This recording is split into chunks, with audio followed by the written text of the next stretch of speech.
que entender es que se trata de un llamado a paro nacional, no una marcha estudiantil ni una protesta de centrales obreras o de sindicatos. Evade.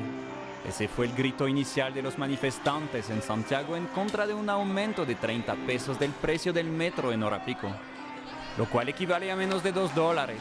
Pero esta medida terminó siendo la gota que colmó el vaso. Parecían más bien una guerra civil. Fue la jornada más dura desde que estalló la crisis política. Los enfrentamientos entre partidarios del expresidente Evo Morales y la policía en Sacaba terminaron en masacre. América Latina ha experimentado durante todo el siglo XXI transformaciones en varias dimensiones, que en diferentes países se han contrapuesto. Actores extranjeros y transnacionales han operado desde el exterior y el interior. Por otro lado, países como Colombia, Venezuela, Ecuador o Chile han sido afectados durante décadas por actores subnacionales, como lo menciona el doctor en Ciencia Política y Relaciones Internacionales Luis Dayanegra, ya sea por acciones que buscan sacar ventajas espurias o ilegítimas, como es el caso del narcotráfico, o para generar un nuevo orden, como es el caso de las FARC o el ELN en Colombia. Paralelamente al auge guerrillero, el narcotráfico se sigue fortaleciendo. El narcotráfico en Colombia comienza con la marihuana durante los años 60. El Sendero Luminoso en Ecuador o el Movimiento de Izquierda Revolucionaria en Chile.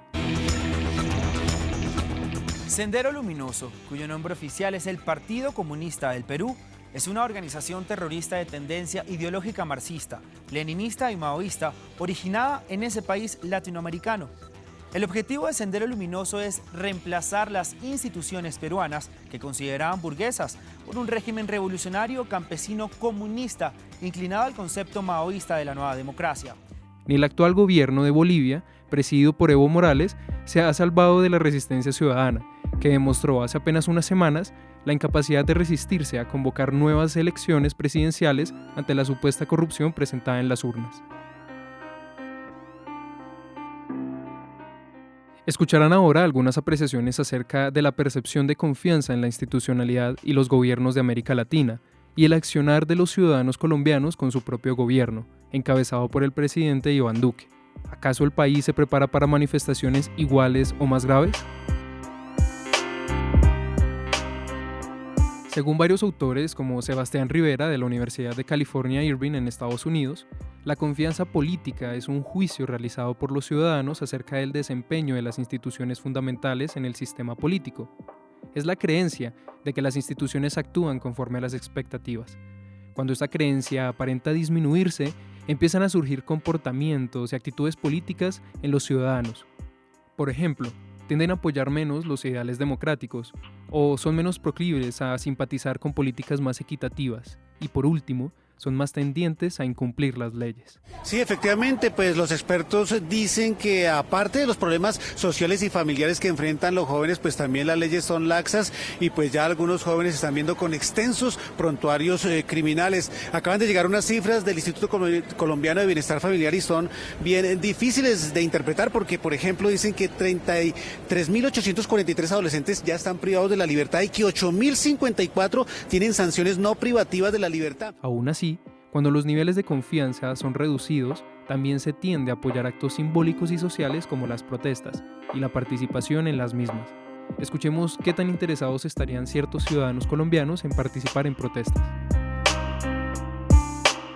No me siento incentivado porque las razones por las cuales protestar hoy en día acá en Colombia son varias y las personas no se han querido pronunciar y no se van a pronunciar por temor a que ocurra lo que están haciendo los jefes de Estado de estos países. Por ejemplo, en Chile, que arremetieron con el ejército frente a la población. Más que seguir el ejemplo, es realmente hacerlo por las necesidades que estamos pasando como sociedad y darnos cuenta que estamos muy dormidos en ese aspecto, que somos muy conformistas y nos creemos adaptables a cualquier cambio, pero no es así porque los cambios deberían ser positivos, pero la mayoría son negativos y nos hacen daño. La verdad, por un futuro mejor, yo invito a que marchemos todos. Como escuchábamos en el anterior audio, algunos creen que es el miedo generado desde la institucionalidad lo que no permite que se actúe de forma diciente desde la ciudadanía.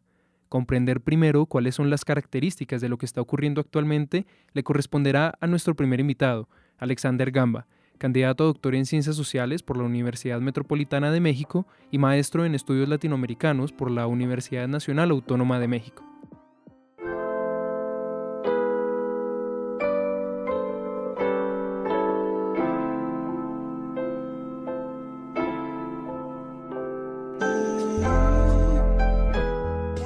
Bueno, marcha es una acción colectiva donde básicamente se reúne la gente para manifestar una inconformidad frente a algún agravio, algo que les parece una injusticia o exigir algún derecho, etcétera. Una marcha puede ocurrir solamente en un momento determinado y no pasar de ahí. Un día, digamos, una marcha contra el cobro exagerado de la valorización, etcétera, se hace la marcha y ya no pasa de ahí. La protesta ya es una serie de acciones colectivas con un sentido más grande y donde normalmente hay ya un actor colectivo que puede organizar, que puede dirigir, que puede tener niveles de coordinación. Entonces ya tiene unas implicaciones de muchísimo mayor alcance que la sola marcha que puede ocurrir. Las protestas se hacen a través de marchas, pero la marcha es más esporádica y la protesta ya tiene un componente de acción colectiva, como se le conoce en sociología, que implica que se hace algo por un actor organizado y que logra un nivel alto de coordinación para conseguir un objetivo común. A pesar de la facilidad con la que Alexander Gamba, candidato a doctor en Ciencias Sociales, menciona las diferencias entre las marchas y las protestas, es importante notar que para la ciudadanía en Colombia puede ser menos perceptible en qué momento se han desarrollado verdaderas manifestaciones públicas continuadas y no solo acciones pasajeras. Por eso, él también nos explicó en qué casos Colombia ha estado envuelta en esta diferencia. En Colombia hay muchísimas marchas por injusticia, pero también hay bastante protesta. Ahora recientemente con lo que ha pasado con Chile, ha empezado a correr por las redes sociales y un poco por el sentido común que el pueblo colombiano está dormido, etcétera, y eso no es del todo cierto. Que ten en cuenta, digamos, hace menos, en la última década, tenemos el paro agrario, que es una gran protesta social en donde participaron sectores agrarios, campesinos de todo el país, se sumaron sectores urbanos, clase media, indígenas. Tenemos la gran marcha del Pacífico, que a propósito en Buenaventura, que a propósito del actual alcalde de Buenaventura, Región Electo, salió de ese proyecto de movilización del Pacífico. Tenemos la gran marcha estudiantil del 2011, del movimiento estudiantil del 2011 y recientemente del 2018.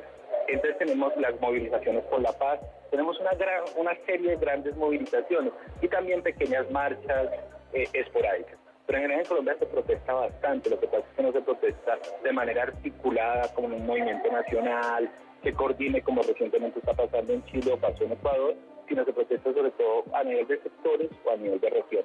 Pero hay bastante acción colectiva. Desde el ámbito de las ciencias sociales, y en este caso siendo portavoz Alexander Gamba, existen algunas razones que dan cuenta de la falta de cohesión y articulación de las diferentes movilizaciones que se han dado en Colombia. Hay tres factores fundamentales. A diferencia de los países que tú mencionas, Colombia está saliendo hasta ahora de una guerra interna, de un conflicto armado. Y el conflicto armado que generó justamente, primero la estigmatización muy fuerte a quien se moviliza. Quien se moviliza entonces era señalado por parte de las FARC, por parte del ELN, y esa estigmatización genera que los sectores que se movilizan sean aislados del resto de la sociedad. Ese es un primer elemento. Esa estigmatización, pero esa estigmatización no ha acompañado solamente el señalamiento, sino de asesinatos. Si tú miras, digamos, la cantidad de asesinatos de líderes sociales en el país en los últimos 3 años, casi todos están vinculados a estas movilizaciones de las que hablábamos recientemente, a las marchas al paro civil del Pacífico, a la minga indígena a propósito de la masacre de la semana que está terminando, contra la Guardia Indígena. Entonces los actores que se han movilizado no solamente han sido estigmatizados, sino han sido perseguidos y asesinados. Se puede corroborar el gran vínculo que hay la gente que ha protestado en esas regiones y que después han sido asesinados muchos de sus líderes. Ese es el primer elemento. El segundo elemento es que Colombia es un país bastante fragmentado. Es decir, somos muchas Colombias a su manera. y la posibilidad de la construcción de un relato común, de una nación común, ha sido muy difícil de construir. Y el tercer elemento es que los niveles de supervivencia que se dan en Colombia a nivel de las clases medias, de los sectores populares, es aún más grande que digamos que en el mismo Chile. En Chile están luchando contra la desigualdad, están luchando por una nueva constitución. En Colombia estamos en un momento de supervivencia. Los sectores populares no tienen unos niveles de derechos que tienen en otros países, y acá no solamente hay desigualdad, sino hay niveles de pauperización permanente, y eso también dificulta la posibilidad de la movilización. Entonces, guerra, estigmatización, fragmentación y un nivel de pobreza generalizada. Y yo agregaría un cuarto elemento, y es, yo creo que un efecto colateral de la guerra, ya no directamente como el asesinato y la estigmatización, es que los liderazgos en Colombia también se han fragmentado muchísimo. Es lo que se podría llamar como el campo popular, que es el que dirigiría las movilizaciones, porque para esas grandes movilizaciones se requiere algún nivel de liderazgo, y esos liderazgos en Colombia siempre han estado muy, muy fragmentados. El caso más emblemático de la movilización en Colombia de carácter nacional fue el paro cívico del 14 de septiembre de 1977. 77, o sea, ya va a estar más de 3 décadas. Y en ese paro, ¿qué fue lo que pasó? Que se lograron articular casi todos los sectores sociales y todos los liderazgos. Después de eso no ha habido un nivel de articulación ni siquiera cercano ni similar.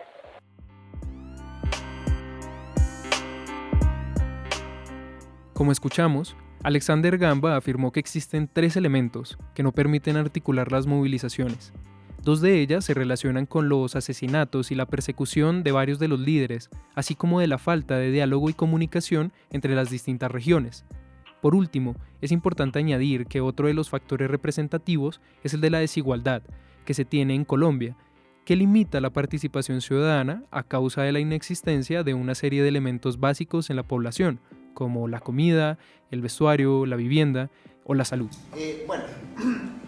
López llega al poder con la imagen de reformista por aquella historia previa del movimiento del MRL, pero en realidad, primero hay que señalar que López, incluso desde los años 50, ya mostraba una serie de elementos muy críticos con relación a reforma agraria. No comulgaba para nada con eso, menos reforma urbana, y todo lo que era el modelo de industrialización por sustitución de importaciones y de cierta protección a la industria era no permitirse el enemigo de esa. El paro cívico del 14 de septiembre de 1977 es una de las manifestaciones populares más importantes que ha ocurrido en Colombia. Al igual que hechos como la revuelta de Haymarket, que se gestó gracias a las huelgas realizadas por las fábricas de Chicago en 1886, o las revueltas de 1905, dadas en Rusia para derrocar al zar Nicolás II, el paro cívico del 77 en Colombia fue organizado por varias de las organizaciones sindicales más grandes en el país, en conjunto con el Partido Comunista y la Unión Revolucionaria Socialista, para protestar contra los incumplimientos del entonces presidente Alfonso López Miquelsen. Los salarios y en general el poder adquisitivo del pueblo se vieron afectados mientras el gran capital redoblaba sus ganancias. Una cosa es escribir historia, otra es hacerla, y la gente puede escoger. Cada uno tiene su papel por delante entre escribir historia o hacerla. Y es que el paro cívico del 77 parece ser solo una muestra de aquello que ha vuelto a pasar en América Latina durante los últimos meses. Colombia juega un papel importante en el continente, tal como muestra la compañía de medios de comunicación US News and World Report. Según esta firma, en colaboración con la Universidad de Pensilvania, Colombia es la tercera economía en Latinoamérica más influyente, solamente debajo de Brasil y México. Por eso es que no puede dejarse a un lado en el radar de los cambios políticos en el continente a este país. El siguiente invitado es Henry Cancelado Franco, politólogo y académico. Con él conversamos sobre las razones que han hecho que en Colombia aún no haya estallado algo similar, reconociendo que una de las principales razones de protesta en Chile ha sido el aumento del precio de la gasolina y que en los dos países los precios no son muy diferentes.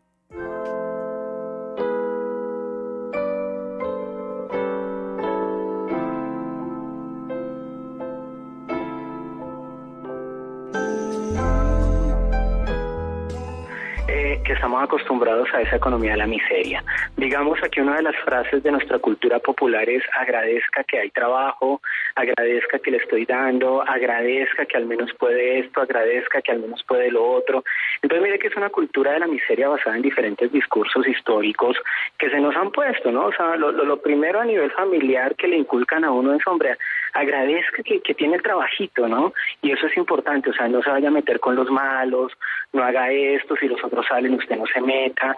Entonces digamos que ha sido más bien una cultura de la miseria. Entonces en esa cultura de la miseria, si nos sube 100 pesos, pues hombre, al menos hay buses, ¿sí me entiende? Entonces usted no siente los 100 pesos porque es que hay gente que ni siquiera tiene buses, y al menos usted puede andar. Y si ve cómo el discurso va rompiendo la posibilidad de esa conciencia, digamos, que aparece en movimientos de este estilo en Chile, ¿no? Chile sí ha sido una sociedad, a pesar de todo, con diferentes características históricas, ha sido una sociedad que ha pasado por momentos históricos también muy fuertes, pero sobre todo ha sido una sociedad que ha conocido niveles de riqueza que la sociedad colombiana o el colombiano promedio no ha conocido. Entonces el colombiano promedio vive profundamente agradecido porque en su miseria al menos no está más mal de lo que pudiera estar. Y eso es una lógica que se da. Por eso las rupturas son más desde sectores muy jóvenes que todavía ese discurso histórico tradicional no pega. Pero usted no va a ver en estas manifestaciones, como si pasa en Chile, por ejemplo, en Ecuador, gente mayor de 30 a 35 años. Henry Cancelado nos comentó un factor importante que, según él, ha sido el artífice de las protestas en Chile. Sus niveles de riqueza aparentan no haber acostumbrado a la población a lo que Cancelado llama en Colombia una lógica de la miseria. Frente a las protestas que se realizaron el 21 de noviembre en varias ciudades del país, cabe preguntarse entonces, ¿cuál es la opinión de la gente frente a la situación actual en Colombia? Porque la manera de manifestar las inconformidades que tenemos, y pienso que es un evento democrático el hecho de salir a las calles y decir lo que queremos, decir lo que vamos a hacer, decir lo que está pasando el país. Entonces para mí es muy importante hacernos sentir por medio de estos eventos y estos actos. Considero que la protesta social es importante y es relevante en este momento porque es como un espacio donde todos los ciudadanos y todos los grupos de interés de parte del gobierno pueden hacer como sentir sus voces, sus opiniones y con lo que ellos no están de acuerdo. Volviendo a uno de los temas principales de este podcast, decidí preguntarle a Henry Cancelado sobre las razones principales que aumentaron la desconfianza política en los distintos países de América Latina, entendiendo que varios de estos se enfrentaron a hechos de corrupción como los de Odebrecht, las redes de corrupción del gobierno de los Kirchner o Lava Jato. No, pues precisamente que queda evidenciado todo el proceso o todo el fenómeno de corruptibilidad, de corrupción que existe en las Américas, que pues a ver, si el continente está como está, pues precisamente porque hay elementos disruptivos desde procesos de corrupción que aparecen en cada gobierno, ¿no? Entonces miremos, usted señala el caso Brasil, ¿sí? Pero miremos también el caso Perú, ¿no? O sea, Perú es de los pocos países que ha dado una lucha seria contra la corrupción y mire que su crisis política, que también fue hace poco, no fue tan disruptiva.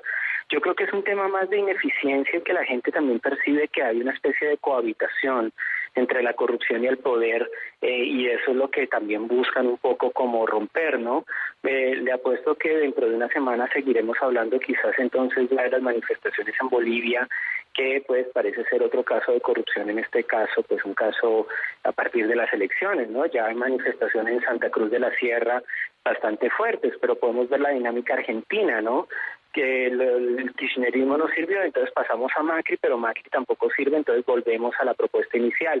Es decir, somos un continente pendular tratando de buscar opciones de poder que realmente generen espacios de gobernabilidad y de inclusión social y política en América Latina y por supuesto desarrollo de estabilidad, pero pareciera que cada gobierno va decepcionando a su manera y entonces vamos girando pendularmente, oscilando de un lado al otro, ¿no? Y entonces volvemos con una opción, seguimos con la otra, etcétera, etcétera, etcétera. Es el caso nicaragüense, ¿no? Se hace una guerra terrible para tumbar una dictadura, una plutocracia de una familia, la familia Somoza, y después quienes ganan, pues montan otra plutocracia que es la de la familia Ortega. Por último, A los periodistas nos corresponde tener un papel vital en todos los cambios que han ocurrido en América Latina. Debemos estar al tanto, pues no será la última vez que varios de los estados convulsionen de la forma en que ahora lo están haciendo. Tuve una charla con el doctor en sociología y columnista del periódico El País de España, Jorge Galindo, sobre el papel de los periodistas en esta clase de hechos.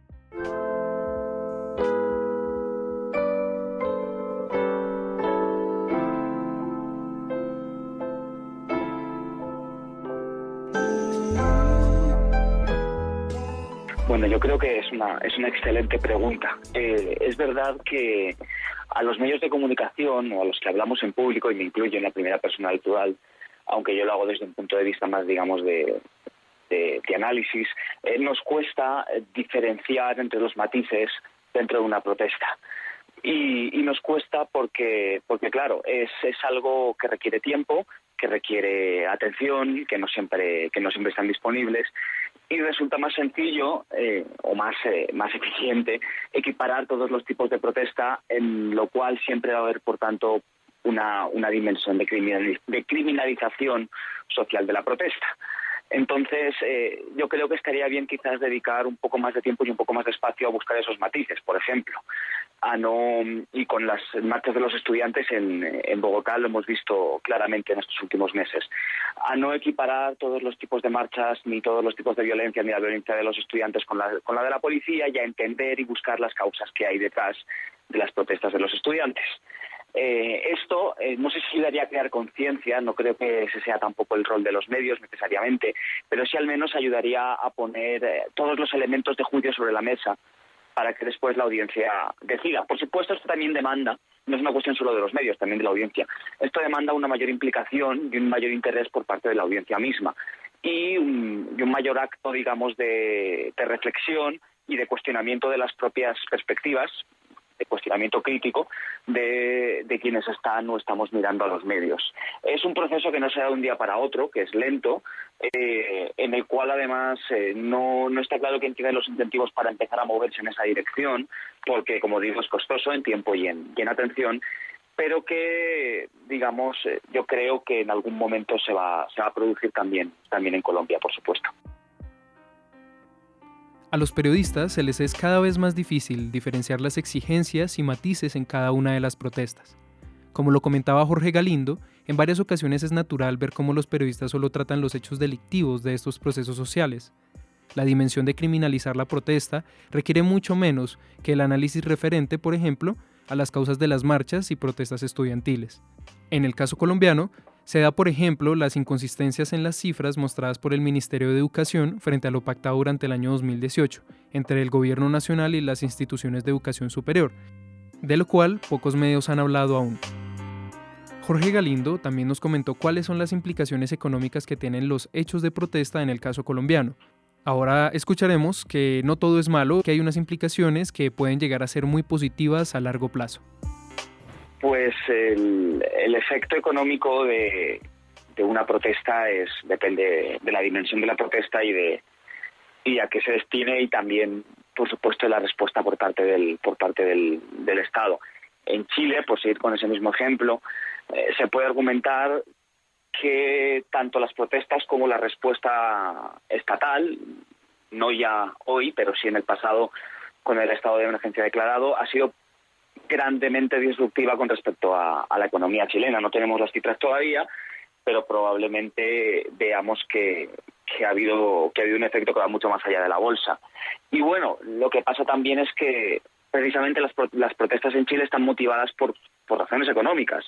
Entonces, al fin y al cabo, el efecto no solo se tiene que mirar en, digamos, lo que baja la bolsa o en el corto plazo, o que tal o cual empresa se quede sin poder producir 2 o 3 días, sino que si, por ejemplo, con estas protestas de la sociedad chilena, me refiero sobre todo a las grandes marchas pacíficas, se consigue que el modelo chileno cambie hacia algo más igualitario y más inclusivo, quizás al final el efecto de la protesta ha sido positivo económicamente y no negativo. Con respecto a Colombia, aquí las protestas son mucho más fragmentadas y segmentadas, tanto territorialmente como por sectores sociales. Tenemos protestas de los estudiantes, tenemos paros, por ejemplo, el último gran paro en Buenaventura, muy lejos de la capital, y los efectos son, por tanto, mucho más localizados en esos sectores. Pero yo de nuevo invito a pensar en los efectos económicos, no solo los potencialmente negativos, relativamente inevitables en el corto plazo, sino que si unas protestas, por ejemplo, imaginemos que las protestas de los estudiantes consiguen una mayor inversión en la educación pública en este país, pues eso probablemente redundará en un beneficio económico positivo a largo plazo. Es un poco paradójico, pero una protesta, digamos, ordenada, bien dirigida, con objetivos claros y con una interlocución ante la que el Estado puede hablar, puede paradójicamente tener efectos económicos positivos en el largo plazo. No todas las consecuencias económicas de las protestas son negativas. Jorge Galindo precisaba sobre esas consecuencias positivas que a largo plazo pueden generarse, por ejemplo, a nivel educativo gracias a los movimientos sociales. Gracias a la educación académica pueden reducirse costos públicos, se puede mejorar la productividad y aún más, se pueden generar mayores salarios, con lo que el consumo y la recaudación solo esperan para acompañar a los otros aumentando.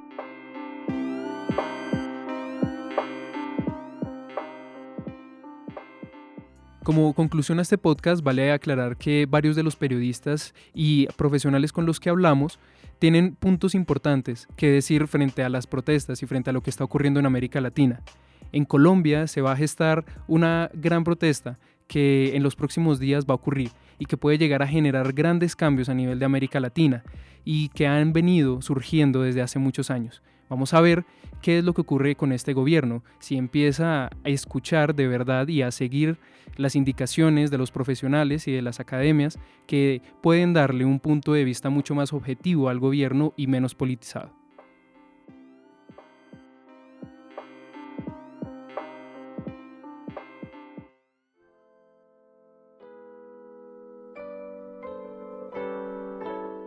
Este fue un podcast realizado por Andrés Pemberti Gutiérrez para Sintopía Radio.